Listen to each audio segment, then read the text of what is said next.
قبل نون لیگ کی انتخابی مہم، مسلم لیگ نون آج سے انتخابی مہم کا آغاز کرے گی۔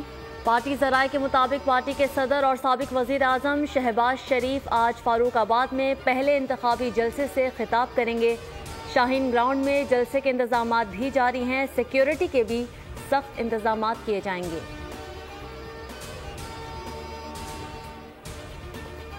الیکشن میں لیول پلینگ فیلڈ کا کیس، پی ٹی آئی کی درخواست پر سپریم کورٹ میں کیس کی سماعت آج ہوگی۔ تحریک انصاف تفصیلی جواب جمع کرائے گی۔ گزشتہ سماعت پر الیکشن کمیشن آف پاکستان نے 322 اور چیف سیکرٹری پنجاب نے 242 صفحات پر مشتمل جواب جمع کرایا تھا۔ تحریک انصاف نے جوابات پر اپنا جو تحریری جواب جمع کرانے کے لیے 3 روز کی مہلت طلب کی تھی۔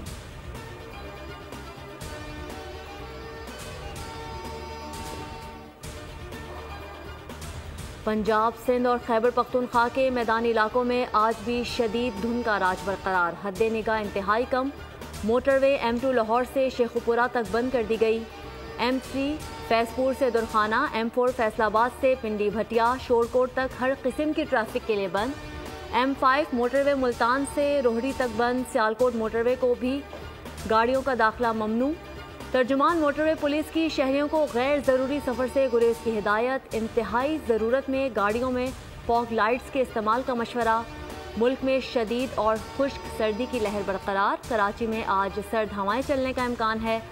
بالائی علاقوں میں بھی سردی قہر ڈھانے لگی، گوپس میں پارہ -6 ریکارڈ، بلوچستان اور سندھ میں بھی سردی نے شہریوں کے دانت بجا دیے۔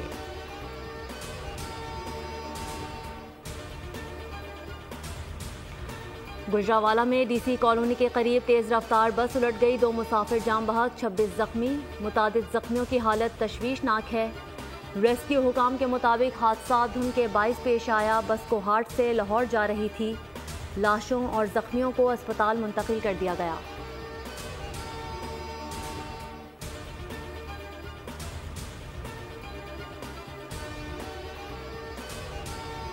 کراچی میں پی ٹی آئی کا پہلا انتخابی جلسہ، شیر افضل کی موجودگی کے باوجود جلسہ ناکام۔ ماضی میں کراچی سے قومی اسمبلی کی 14 نشستیں جیتنے والی پی ٹی آئی کی انتخابی مہم کا انتہائی مایوس کن قرار۔ روپوش مقامی قیادت کارکنوں کو گھروں سے نکالنے میں مکمل ناکام۔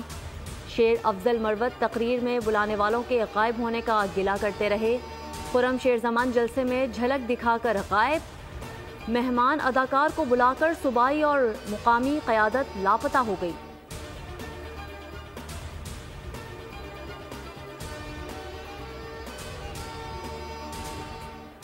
دورہ نیوزی لینڈ پر پردیس میں موجود پاکستانی کھلاڑیوں اور ٹیم مینجمنٹ کے درمیان مسائل سنگین نوعیت اختیار کر گئے۔ ذرائع کے مطابق سینئر کھلاڑیوں اور ٹیم ڈائریکٹر محمد حفیظ کے درمیان ٹھن گئی۔ محمد حفیظ کا کچھ پلیئرز کو انٹرنیشنل لیگز کے لیے اجازت دینے سے انکار تلخی کی وجہ بنا۔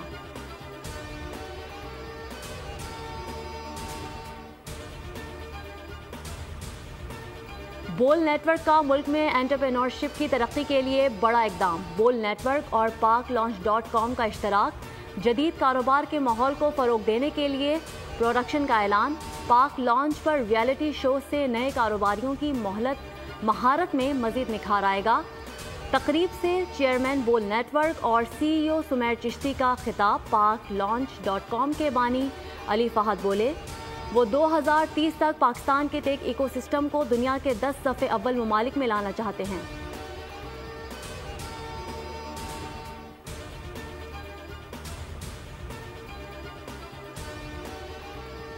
اور گیم شو ایسے چلے گا کا حصہ کیسے بنے، بول نے مقبول ترین پروگرام میں شرکت کا طریقہ مزید آسان کر دیا۔ میڈیا کی تاریخ میں پہلی بار رجسٹریشن کے لیے QR کوڈ جاری کر دیا گیا، جسے شو کے دوران بول کی اسکرین سے اسکین کیا جا سکتا ہے۔ بول کے فیس بک، ٹویٹر، یوٹیوب اور دیگر سوشل میڈیا پیجز سے بھی QR کوڈ کے ذریعے کوئی بھی رجسٹریشن کرا سکتا ہے۔ رجسٹریشن کا QR کوڈ کراچی کے بڑے مالز میں بھی ڈسپلے کیا جائے گا۔